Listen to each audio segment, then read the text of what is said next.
Welcome in, everybody. It is another week, another edition of Barn Burner here on the 30th of October as we are set for All Hallows Eve. Getting ready. Are we excited? Do we still, do your kids still trick or treat, Retro? Oh, damn right. Is that right? Andy? Shoveler gets all dressed up in her naughtiest outfit she can find and heads out. Loves it. Mm-hmm. Nurse again, huh, honey? Weird. Wow. The dress keeps getting shorter every year. And of course, your kids are all into it there, Pinder. What are we? Yeah. Well, they're into Star Wars right now. We did a early pandemic viewing, and it was just long enough ago that they don't really remember it. So they're going through the series again. We got a Stormtrooper, we got a Vader, Spock, Chewbacca at one point. Close. Yeah. Mm. It's not Star Trek. Lots to get to today. We are going to have our NHL insider Frank Seravalli just a little bit later than usual. Just a little bit later. Okay. As it turns out, air travel a little dicey. Weird. Sometimes, post-pandemic, you say? Huh? Yeah. Sometimes your flight doesn't quite leave on time, and what do you got? You bite your lip? No, I can't see, and something popped up on my screen, so I'm trying to Got here. Yeah. Owner pills. Whatever. Assessing. Yeah. Well, I know for myself, we did the live stream for Betway last night during the hockey game, and then we did Afterburner. Mm-hmm. And I am pumped that I get another opportunity to talk about last night's game. I was kind of done with it. That's weird, Dean. You still have more. He's a professional. Yeah. I have so much more to say. I have so many opinions that I haven't already shared that thank goodness for today's episode. The Flames go into Edmonton to Commonwealth and fall by a score of 5-2. Now they get power play goals. Power play. Savard. Yeah, just keep getting 5-on-3s for 80 seconds and we'll really see this thing hum. Yeah, it was a combined 246 of 5-on-3 time for the Flames last night. Scored one of those goals on a 5-on-3, the other one on a 5-on-4. And the jerseys looked good. We kind of sufficed that last night. That was those are the takeaways. Well, as far as positives. Yeah, absolutely that. And to say they look good, well, really only from warm up on. Before that, I don't know that we love fashion wise. They looked good. Not getting off the bus though. We acknowledge that. Oh, right? I see what you're saying. No, that yeah. We touched upon part marks on the fashion. You were half asleep when we talked to you last night, Rhett. They wore overalls and white t-shirts. And most of them didn't even wear shirts. Hats. It was just some didn't. They just went topless with the thing. Explain to me what they were going, because you were a player. You did gimmicky stuff like this. What were they going for? I don't. That one had me bamboozled. It's a good word to use whenever you can, and they had me 100% bamboozled. I don't know what it was that they were trying to pull off. I've seen Uncle Ken riding a tractor in overalls, so maybe they big fans of Kenny, but I'm not sure what that speaks to the West. Do you think they were in cahoots with the Oilers? Some of the players, we're going to be, because with Oilers, we're going to wear, because they wore kind of the construction or just that, maybe they're more oil guys, hard hats. Yeah. And so we're going to be the guys going to work in the oil rigs, and you guys can be the Western guys or the. This doesn't feel like cahoots. This feels like someone's horrible perception of what Western Canada is. Great take, Ryan. That's exactly what it is. What about you put on these old jerseys, you want to dive into some Western heritage, and there's a rich oil and gas tradition in this province that really took the province to a different place and has allowed Edmonton and Calgary to grow into the cities that what they are. And on the other side, you know what? You look like a bunch of chimney sweeps from the 1800s in England. What the hell are you doing? I think we have to stop because we're not fashionistas. It's not our job to criticize fashion, and you do what you got to do fashion-wise. We have enough to bitch about. Yeah, the jerseys look good. We'll leave it at that, Dean. Sorry, I had to jump in. And by the way, the shit you wore off the bus, it was stupid. It's just like how far down the list of things to be upset about if you're a Flames fan until you get to the coveralls and nips hanging out. The other part is the guy who was apparently behind the decision isn't the most popular Flame, so it just feels like piling on at this point. Oh, well, another reason not to like this guy. How does they embarrassed on Thursday night against St. Louis? They come back in this game. All eyeballs are on it. They know that there's family in from out of town and this whole thing. And we talked about it, I guess, on Friday's show, that maybe this would serve as a distraction. You've got your wife needs tickets, your kids need tickets, family, and all this sort of thing. Maybe that would be something to get your mind off of it. They lose the hockey game, but Rhett, is there anything, and we're kind of joking about it, the jerseys and the power play or whatever, but is there anything that you take from that game as a positive or something to build on based on what you saw against St. Louis a couple days earlier? I don't know. I mean, I guess the power play. I guess they had a decent second period. Parts of a decent. It wasn't even like they had played Edmonton. It was competitive for a bit. But this is the problem: is that you're squinting hard here. Yeah, you're squinting hard, and it's little bits and pieces that you're trying to compile and compress into something to build off of. So, if you want my general answer, no. Yeah, I just don't think there's much to get excited about right now. I wonder. I continue to wonder, how bad is this team? Oh, they're right there, because all the fat cats are. You think they're not packing it in another game or two if things don't turn around? Like, you're telling me game 40 is going to be the got my money, I guess I better try moment? Like, no. If it doesn't turn soon, and they're not idiots. They know. You get that far behind after 15 games, you're effed. What are we talking about? We're going to play 750 from here on out? Sorry, not real. So I think they can be real bad if that's what you're looking for. Yeah, and I think that's good. I mean, people are frustrated how bad they are, and it's like what has killed this franchise more than anything else is not being quite bad enough and not being quite good enough. If they could be really bad for the first time ever and actually have their first ever top 3 pick, you're going to be better sooner. Like that is, I don't know if that's the ultimate silver lining or if I'm just completely quit on this group actually being good. It's kind of a negative and a positive, but they've never bottomed out. This group looks like it could bottom out, and it's only 9 games, but I think you could safely say they have more talent than San Jose. And after that, I can't name another team in the league. San Jose's the only issue with it is how much San Jose is a loser point in 6 games or something. But the thing is, like you said, Rhett, you may have a team that should be worse, but if you're full of young guys, which I think San Jose does, they're just kind of, hey, we're happy to be playing whatever. If you've got a team of veterans, the give a shit meter could go right to 0 fast, and that young team with less talent could easily pass you. Which is great again, Dean. Like, if they could pick first overall, you kidding me? Here's the thing, though. I mean, you've totally pivoted, and something. I don't know if it was last night's game or whatever, but it's the 9 games we've watched coming into it's bubble team fight for a playoff spot. If Markstrom could be better and all of that. But you have, and I'm not saying you're wrong. I feel like you're done with this team. Nothing I've seen in 9 games leads me to believe they'll be good. Like, the goaltending's been better for sure and has been strong, but they can't defend and nobody's playing well. Who's your best skater? Who's been better than expectation? Who's been up to expectation?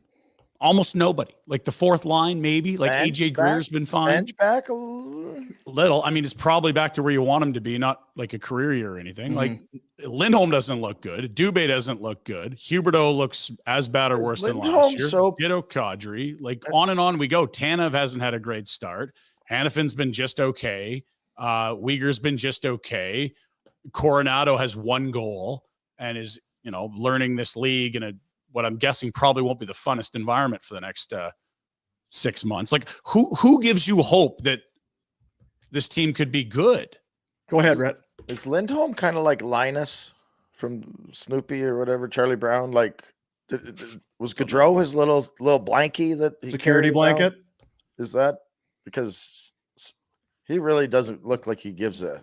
Well, Dryden Hunt isn't the security blanket. I was going to say, yeah, I know who the security blanket isn't. Yes, but again, this is another one of those guys that apparently wants a lot of money because I'm one of the best centers in the league, but only if you give me all the toys to play with. Oh, that's a tough spot. Like, what the are you? Are you good? Because you don't look good and you haven't for 2 years. You know what he is trade bait. Yes. Well, trade him right effing now because his return is diminishing. Yeah, I think I don't worry too much about that in the sense that good teams know what he's good at, and you're going to slot him as a number 2 center, right? Like you're not bringing him into a contender as a top line center. If you're selling a guy at the trade deadline with 25 goals, it's a lot different than selling a guy with 5. Like what? Yeah, I agree. I just think people know what he is. It's not like this. What is he? Dean, what do you think? But people, even if people know, you're not going to get. You still want top value. Well, whatever. I don't think he is. I think a lot of guys are going, this guy's not. I mean, I think it's a cop-out answer, but I think you're both right. Obviously, you might be able to. There might be another team, or you might be able to squeeze a little bit more if the player if Elias Lindholm is playing really well, say at the trade deadline when you're going to trade him, as opposed to if he's struggling. You might be wondering, is he hurt? We need our guys to look at him. Is he broken? Where all of that sort of thing. If he's at peak performance, no teams are going to have an issue paying for him, where you may have some teams kind of dragging their feet a little bit. But to Ryan's point, I think you would probably look at it and say, not a great atmosphere in Calgary. We saw what their season was like.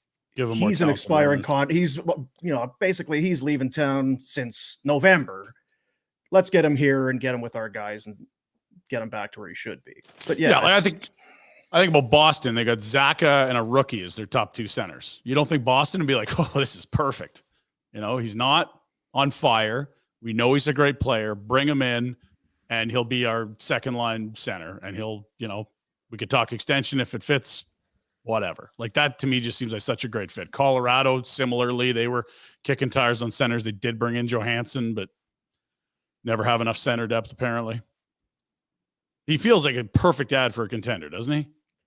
Oh, yeah. Yeah. So I don't worry that they won't get a good return because he's a perfect type of ad for a contender. He is, but to Rhett's point, if you're playing really well, it's an easier sell and a potential to get more. I guess where we sit here, and I am not shocked. I'm not. I guess what it is I wasn't prepared for this. Who was? For us to be October 30th and essentially just punting. We're done with the season. I thought this was going to be a team that would be in the mix for a playoff spot. And like you said, Rhett, if they're going to be that, they're going to have to play something completely unlike what we've seen. They're going to have to be completely 180 from what we have seen. So they because of the losses, the one win against Winnipeg, probably lucky to get it because their goalie was awesome in the first period, and Buffalo was not great. Certainly their goaltender was not great. Those are their 2 wins, and I don't know that they've deserved much else. I don't know where an extra point somewhere along the way. I don't think so. Maybe one more in Washington. That's about it. They've pretty much gotten what they deserve. So how do you look at this team? I looked this morning, 10 games. Sorry, Rhett. 10 games to that U.S. Thanksgiving mark where the math is strong. You're in. All right, you're out. You got some real work to do. I'm being cheeky about it, but I'm actually being honest. And there's 2 scenarios I see of pulling yourself out of it, and it's the St. Louis thing where you go out and it's a bit of a Rodman. Send everyone to Vegas and let's go on a run and have a party. And I don't know what you have to do there, but really give her and nail it because you have to come back with a whole different attitude and a little bit of a bonding experience, or have a massive brawl. And they aren't equipped for either, in my opinion. I don't think they like each other enough to go to Vegas and have a runaway and come back feeling good about each other. And I don't think they're tough enough to go have a brawl. So I don't see a way out of it. Don't tell me that a closed door meeting or that a coach this, or remember Gully, you guys need to have a beer. Not enough. This team is flat. Lindholm looks, it will be fun, and maybe we could do it tomorrow, we should go back on Daryl Sutter's quotes at the start of last year and reevaluate them and go, maybe this guy's a genius, because he was hinting that guys Lindholm and they don't like playing together. Clearly Lindholm's not enjoying going to the rink. Like, you could just see in people's effort when you're not having fun, that's the kind of output you get. Kadri looks like he could give a shit. Huberdeau still looks lost, and I don't know whether it's because he's putting pressure on himself or he really doesn't care and hates where he is. Right? Like, Dubé isn't what we hoped he would be. No. And maybe if the team was really good, you'd find some momentum so he could maybe contribute in a way. Mangiapane kind of tries. We give Backlund the pass all the time because he does little things right.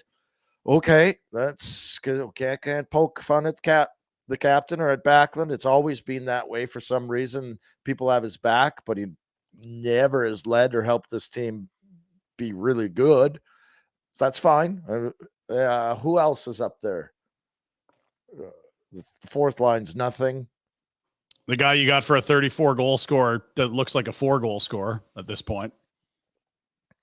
That's not a great first trade for Connie at this point. No, the kid looks talented that they got in the third round, but I don't think felt underwhelming at the time. I don't mind that roll of the dice but you're right. He's not playing well. Yeah, and I'm not saying it's over and they've lost the deal. It's just you'd like a better start for Sharangovich, safe to say. People had him penciled in on the top line all summer, and now he's centering the fourth line. Yeah, and so the list is long, and when the list gets that long, with the salary that they have and the age group of player that they have, and the expectation that was there, right? It's different for San Jose.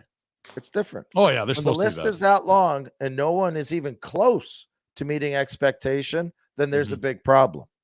And it's not a one thing or a two thing. It's the whole thing, and the whole thing don't effing work. It's just baffling to me that this group just looks as uncohesive and disconnected as they do.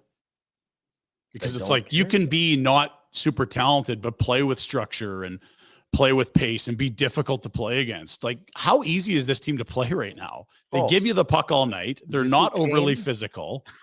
Right? Like what are you guys good at? Like, who here is going to do anything? What's your identity, fellas? Like, it looks like a team that needs to sell everyone for assets, get really bad so you can get really good again in 3-4 years. And, it is a big turn of events from where I was at this summer because, frankly, that's where a lot of people were. That's where the sports books were. That's where a lot of the models were. We all thought you got to run it back, give it one try. Well, look, I mean, early in the try, they look like a worst team in the NHL type team, like bottom 3. And if you're all of a sudden that's on the table, don't fight it. Help it along and go get your next franchise player. You have no game-breaking talents in your system. You have no franchise players that you've drafted since what? Monahan? And he, injuries derailed that.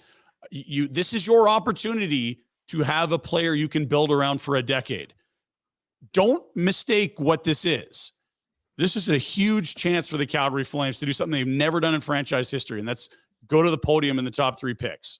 If they're going to play like this, you sell everyone and get every pick, and you stockpile, and you get cap space, and you take bad deals, and you take picks with those bad deals. And when that new building opens, you're competitive, and you make money hand over fist, Mr. Edwards. How are you not selling that right now? You can't do much else with if you've watched the games, if you've watched this team, it's hard to debate. I guess the only thing, as professionals, and Rhett, I'll ask you, they've played 9 games.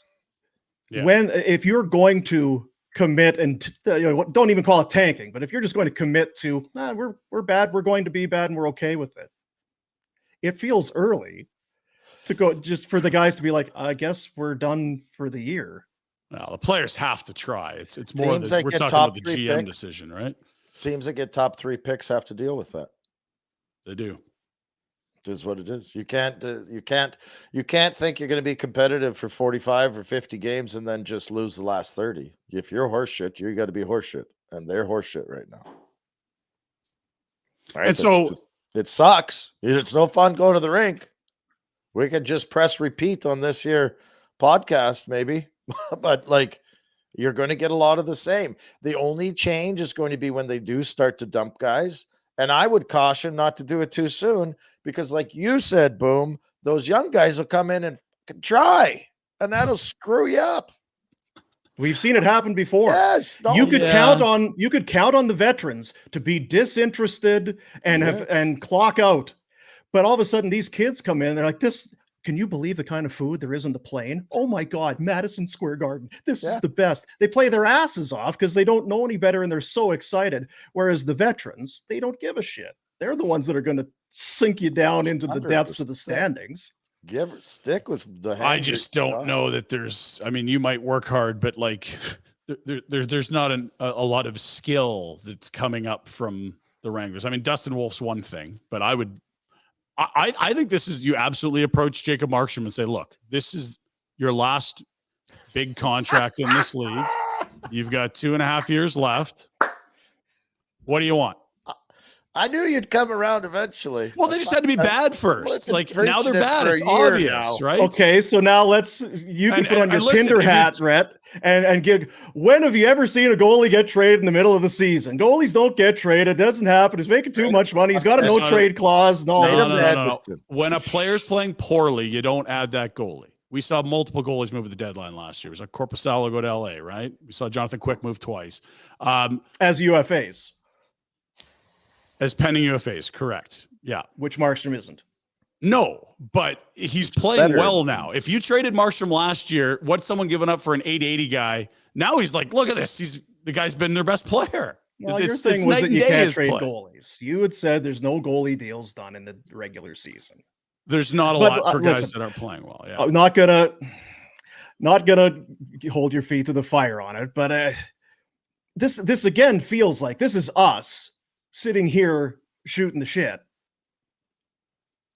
It doesn't, just because we are seeing it this way. We've seen it this way for a while, to certain degrees. It doesn't mean that Murray Edwards has woken up somewhere, wherever he is, and has been like, yeah, that outdoor game, that's the one that finally has me changing my tune. I'm going to call Conroy and say, yeah, Craig, let's change everything. So you don't think 9 games in, he has a different vibe than he did before the season started? What have we talked about for years? I don't know what this guy sees. And because you said we never hear from him. We don't know what his rationale is, what his mentality is, hopes, dreams for we never hear from him. So there's no way of knowing. He's been make the playoffs. All we've ever heard from executives is they come out and we can't even use the word rebuild. It's playoffs or bust. My mandate is make the playoffs. I can't imagine that's changed just because of 9 games. It's still about selling tickets. Well, good luck. He's going to see the paid attendance at the Dome. This empty seats are starting to crop up more and more. If anything, I would think he'd be, hey, we got to start winning some games because people are already stopped coming. If we start losing, then they're really going to stay away. See, I think that helps when the bottom line's affected by how bad the team is. I think he's actually going to buy in more in the rebuild. You can't look at this team play and think they're good enough to make the playoffs and then also see revenues dip and not say, okay, we had a plan, we have to pivot. Listen, again, I understand. I understand. You don't need to sell me. You need to sell the big guy.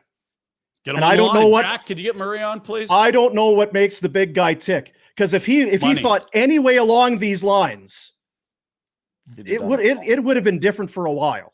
Well, we know what makes him tick. It's money. It's the bottom line. When people stop showing up and there's 12,000 people for a regular season game, all of a sudden you can sell them on, okay, there might be short-term pain, but we can get good again. It's going to take some time. And I would argue you could flip it and say, if we lose more games, we're going to lose more people. They will this year for sure. Oh, it's a considerable portion of your tickets to every single game are walk-ups. That's just getting wiped out right now. Who wants to pay to watch this team? What player are you like, yes, we get a chance to see them live? Let's stop. So, well, it's hard to stop, but we don't have to continue to pile on. I think we're all in agreement that we got an idea of what we think we see. We might just have to now ride it out for a while.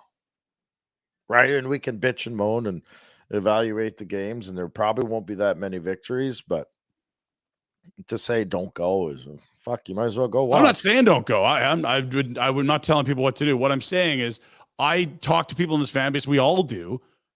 people are completely disenchanted with this group. I'm expecting people to stop going. I'm not telling them to. People do whatever you want, but there's, yeah. Let's pivot somewhat and put instead of GM owner hat on, coach hat, because this coach has to be losing his frickin' marbles. I'm guessing he hasn't slept a lot the last couple weeks.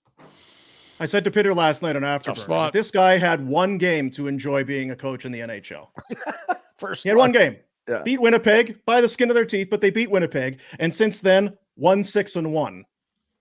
And so okay, and I'm actually being realistic here. Yeah. So what's an approach he can take? I heard he gave him a bagger a bit the other day. What rink was that at, by the way? You know what? I knew they were going to skate. I didn't see where they were. They had the off day Tuesday after the Rangers game, so it was after the St. Wednesday. Game. So that's Friday. Doesn't matter. Anyway. I just saw a picture and I couldn't recognize the rink. Yeah, like Tool was at the Dome. Do you sit him? I said this. What changes? What truly can you do? Do you sit guys and bring a couple in? Do you say to Klapka or Zary, hey, come get a sniff? And somebody sits. They've done everything with the lines. I don't know what more you can do with the lines. Can you sit Huberdeau and Kadri? Of course you can. Yeah. I don't see any harm. What are they going to do? Not play well?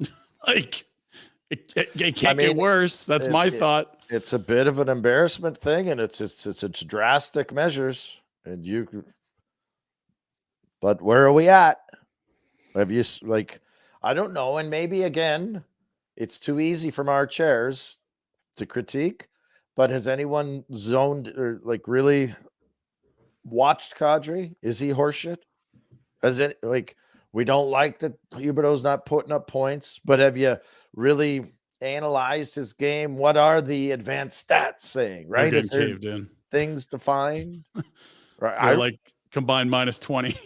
There's just no, yeah. And that's fine. I'm not saying there is. I'm not just, that's advanced. I don't want to be unfair in this and go, well, actually, Kadri's this or that, because people have argued with me about things whereas I'm like, that guy's terrible. Yeah, but his advanced stats. Okay, well, maybe I'm wrong. Right? I was looking today. It's not good. Okay, so then maybe there is a path for Huska to go, don't come to the rink today. Don't need you around. Yeah, it's. And are they bad? And again, then you still have to. You only do that. Like Luch got sat. Was it last year in Montreal? I think he went off the deep end and lost his marbles, and then they played him again. But I guess what I'm trying to get at is, are they bad in the room? Do we know that, right? Is it a distraction? Are they dragging people down? Are they positives? Are they leaders that are still in the room and is Coronado getting a positive feedback loop from the experience from them? I would guess that judging by our conversations all summer where we ran through about 6 candidates for captaincy and never did anyone even mention Kadri Huberdeau, that they're not those guys. Yeah, I'm just trying to be. Mm-hmm. And I think you're right to be very cautious about it, but we kind of know they're not those guys. Or when you pay them a combined $17.5 million, you'd throw some letters on them. Because if all those boxes are checked and they're not meeting expectations in any way, then you fucking sit them. I don't think that Kadri is quite there. I didn't mind him yesterday. I liked him for a bit against the Rangers, but and again, it's grossest of turnovers to the goal that breaks their back, the shorty early. It's comparing him to his teammates who are not playing. They're playing so poorly right now. So of that group, I don't necessarily have him at the head of my list. Now he's -11, I believe, already in 9 games. So there's something there. The Huberdeau thing, and I can sense where you're going, Rhett. You can't continue to just hammer away.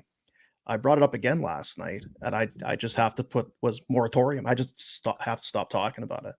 But I don't see any part of his game that shows you that he ever was a star in the league.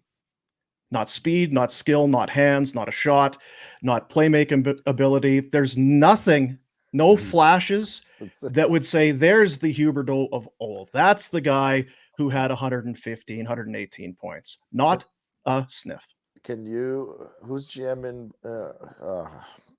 Florida? Bill Zito. Bill Zito. Is this one of those things where when Treliving came with his shiny toy, he was like, I need a good return for this. He's like, I got one for you. This guy's good. I mean, he also got a top pair defenseman from Florida and a first rounder. I think both sides knew that Huberdeau wasn't the equivalent, right?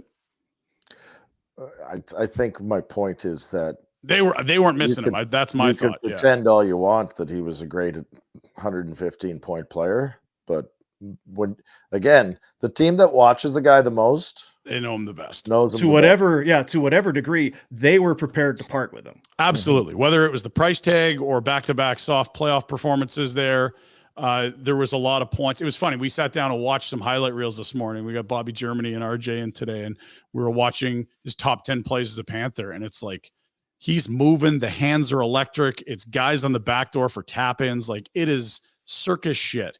Here, you could do the same, but they're all turnovers. Like, it's just, I don't know how it happens this quick. But yeah, like you guys suggested throwing him back to Florida last week, and I'm like, no way. They have no interest in this cat. They were ready, like, to wash their hands of this guy. The guys you're time. Playing with too. Again, like they've given them everyone, but yeah, I know, but it doesn't. Just because you give them everyone doesn't mean that there's a fit. Some of the guys that we have on this team, we say it all the time in the summer. Oh, we got young guys coming along, and we got these kids are really good. Good compared to who?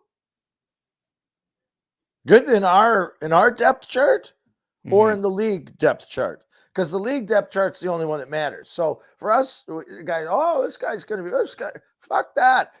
You have to be good in the league, not in the Flames organizational depth chart. It doesn't mean shit. And what I'm getting at with Huberdeau, and I'm rarely on his side, is that go through the list of guys that he's playing with. Are they creative? Are they actually that skilled? Can they read off it? Is it all on him, or are some of these guys horse shit? I think both for sure. And I think it's also one of those things we also talk about where it's like, you're a star, you make 10.5, you make the people around you better. Yeah. But I also agreed last year, it was like, hey, who were his teammates in Florida? What tools did they have? Can you replicate that here? Duclair played his off wing. Bennett was his center. Those aren't necessarily the most creative high IQ guys, right? Compared to 5-on-5 too, right? Oh, it'd be a lot, but he wasn't like bad. If you get 70 points on the power play, well, he's not playing with Duclair and Bennett on the power play, probably. I don't know. I'm trying to fight the other side a little bit. No, I see both, right? Like, it's like you want to be sympathetic for the guy, but at the end of the day, it's like, God, just be better. You've been so bad here. Even when why we're in moratorium. But again, what you just said, what's he going to do better? I don't know. He's not fast. No. He's not fast. And it's just decision-making stuff too, which tells me he's right back in his own head, which is what they chalked up last year too. He was in his own head. It was the environment. It was all the pressure. It was a new market. Turnover.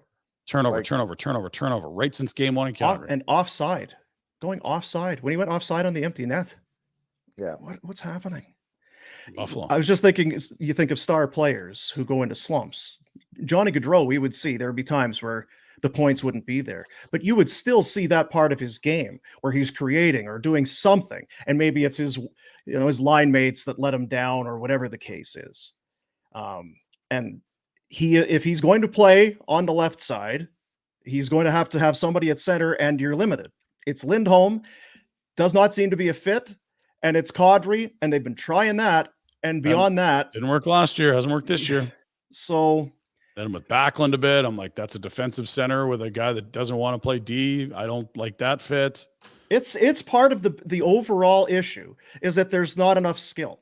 There's not enough scoring. There's not enough skill on this team. The way that they would be successful in any way, shape, or form is to go full defense first. And the problem there is their defense isn't playing well enough.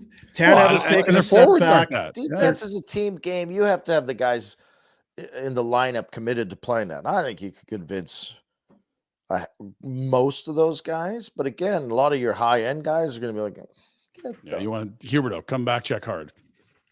He never has in his whole career. But I think this decor could play great defensively. I'm baffled at how disconnected and bad they're playing. I think it's not much different than the group that was the fewest goals allowed 2 years ago in the league at even strength. Like, it's wild. We're going back a ways. Yeah, it's a ways. Yeah, but it's the And same can't dude. It's hardly like skate anymore, right? Like that's a different player. Yeah, that's fair. Shillington not here, was 2 years ago. And 2 years ago was lights out. Like, let's not forget, like Very that good. guy was dominating. Yeah. Like playing top two style of hockey. I know I was different 2 years ago. It's Were been a you? hard 2 years. You should be better rested in theory. You're not getting up at 3 a.m. anymore, as much at least. Bullshit. It was 2:30 today.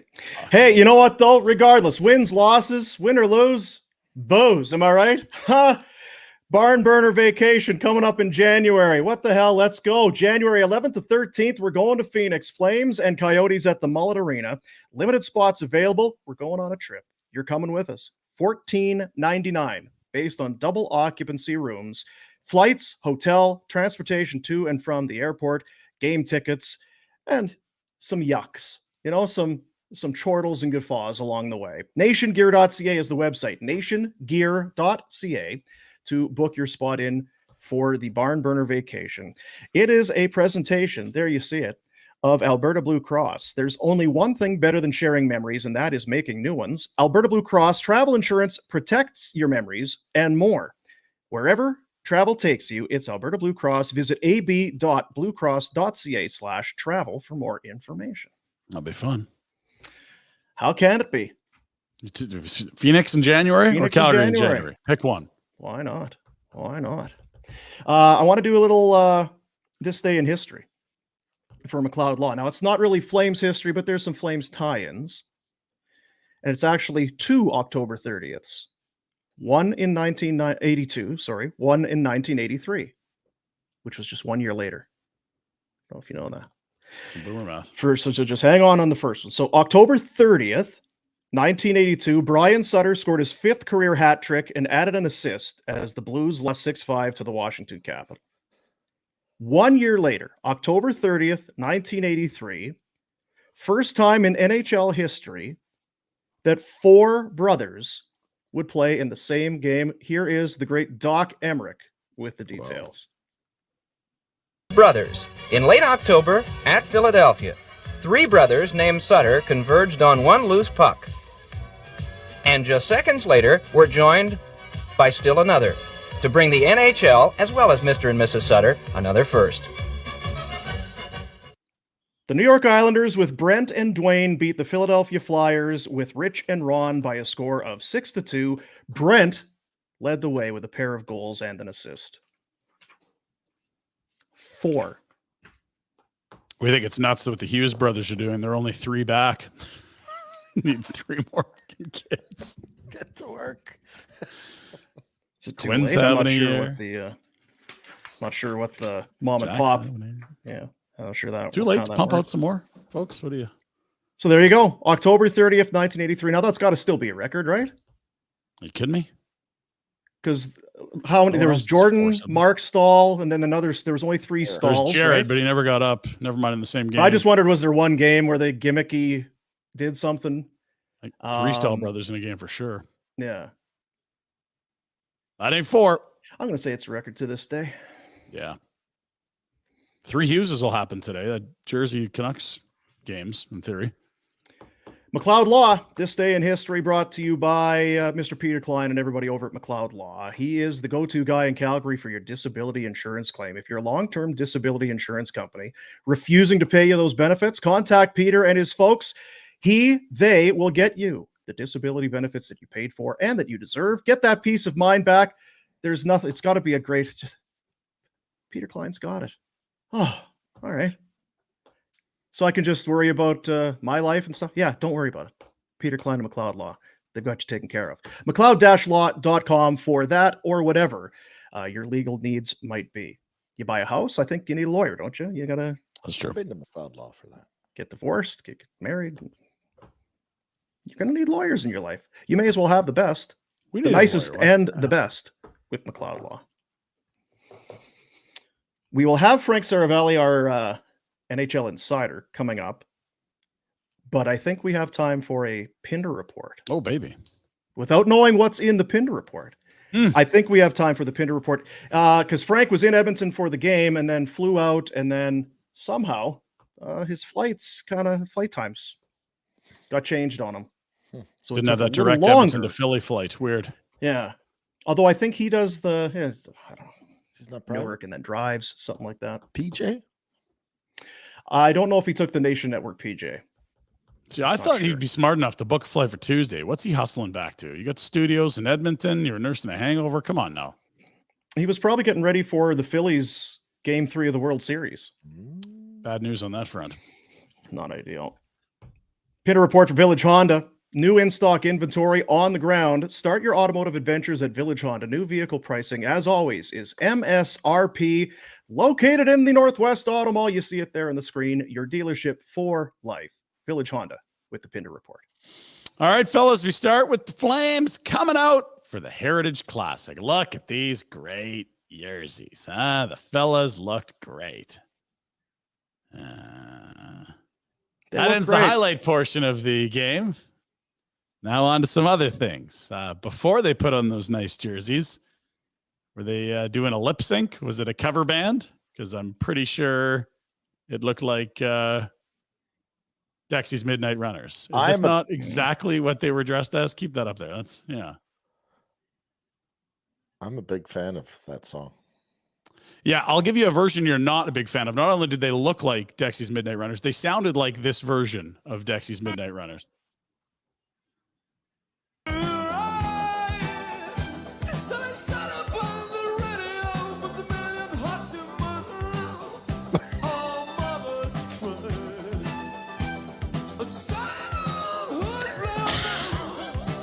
Oh, one-hit wonder, you say?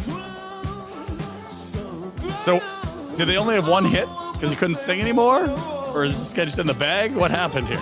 He went They looked and played like Dexy's Midnight Runners, friends.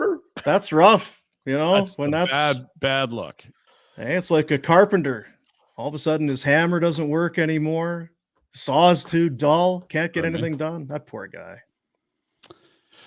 And so while this fan base is, I guess, just trudging through misery, Nick Alberga threw this tweet out yesterday. Who regrets their decision more? Nazem Kadri or Johnny Gaudreau? So before we answer, let's just lay out the ground rules. They make their decisions at the time they sign. At that point, no one had more money on the table for Nazem Kadri than the Calgary Flames. And Johnny Gaudreau left to win games in Columbus per his press conference, leaving over $10 million on the table, we'd suggest, with what was rumored to be offered by the Calgary Flames. Who regrets their decision more? Fellas, the floor is yours. Ooh, 10 million's a lot of money. It's hard to say without knowing what other options there were for Kadri. Well, there was more earlier in the offseason, but not when he signed here. Because I had heard Kadri had a big offer from Columbus, who would have before had the Gaudreau thing came. Yes. That was he was kind of their target. Let's take this dough. We're going to go after Kadri. He said no, and then all of a sudden the bat phone started ringing, and it was friggin' Gaudreau.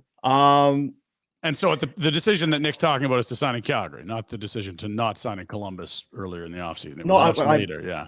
But that's what I'm saying is that if Kadri did not sign in Calgary, what were his other options? And for Johnny, it was Gaudreau, because Gaudreau gets more money if he stays here. The team's probably still better. You might have kept Tkachuk. Tkachuk probably stays, and your name's going in the rafters. Yeah, and for Nazem Kadri, it's like you secured the bag. Yeah. And it's not like this guy being unpopular, playing in a Canadian market like that's new or that's hard for him. He played in Toronto and was like public enemy number one for a couple playoff series there where they flamed out in the first round. Either way, Johnny is making good money and living in Columbus and watching this team. I don't regret at this point leaving, regardless of what the Blue Jackets are doing. You can't be looking at this and being, I wish I was there to help. Can you? I mean, their problems are all here because he left. if he resigns and somehow you keep Kachuk, you're not bringing Hubert Kadri. Well, even the Monahan thing is different, Right? right? Yeah. So you can't untie the whole knot, but it was a good tweet from Alberga. Tell Alberga to beat it. Yeah. Go talk about the Leafs, you hump. Yeah. Good luck with that Nylander contract, Alberga. Let's go. Friggin' Alberga. Big dick Nick. Hey, I got some great news from the Flames. Remember that smashing Tyler Toffoli deal? Here is Suniev, the kid they drafted in the 3rd round playing for UMass. Nice little snipe here, fellas. A little silver lining. Now Suniev with it. Stays in, takes a shot and scores! So snipe. All right. And the Minutemen are back in front. So he and Sharon Govich each have one now. Shot from distance there. It's a good thing to have, I guess. Big pants. He does have big pants. Big pants. Yeah, it's full tuck. Don't know that I love the full tuck at the back.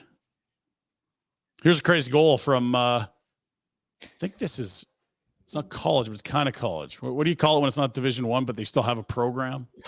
Other. This is other college hockey. Utah. He absorbs a check. Gross, a toe drag around the defense in front of Butler. Oh my goodness gracious! What a goal! Exchange with Butler and Gross. Oh Flips boy, maybe something to watch. Bats it out of the air. Over the net. Maybe the best. Ball. Goodness gracious. Wasn't it a high stick from the first guy? Below his shoulders. Impressive stuff. Really good. No, is this Jacob Lauku? How do you say it? Do you know? The NHL player? I'm not sure who you're talking about yet. Well, let's check out his eye because it's not great. Oh, dear. Czech Ice Hockey Center. Close call there. Yikes. Boston Bruin. 3rd rounder of 2018, 23 years old. And that hockey player's still tough. Rhett, look at those stitches. Woo! Is that a skate cut or what? Do we know what it was? Not the best is what it was. Okay. Yeah. NFL, bad news for the Minnesota Vikings, who had been appearing to turn their season around. Big save, Kurt. Done. Kurt.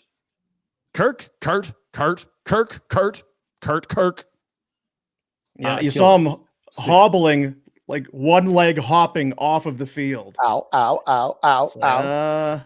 That's maybe it's a cramp. Maybe his calf's tightened up. I know the feeling. Not per Adam Schefter.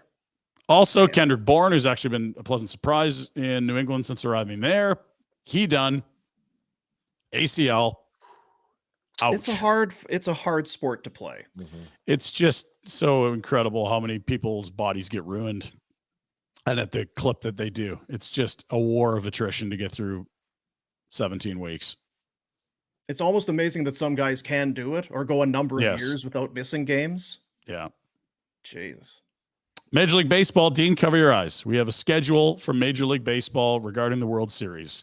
The series is tied 1-1. Game 3 goes tonight at 6:03 Mountain Time. I can't wait for Game 3 on Tuesday and then Game 3 on Wednesday. It actually says Game 4 right below Tuesday, and it says Game 5. You can continue to do this every day and like just be sickening about it, or you can say, I don't know why they put series tied at 1 on Tuesday and Wednesday's sched. Games 1 and 2 were in Dallas area. These are now in Phoenix, where the D-backs got a split. It's a 2-3-2 because that's what they do in best of sevens in Major League Baseball. I could get you a number from someone at Major League Baseball if you want to clear this up with them. I'm just taking screenshots from their app. That's all.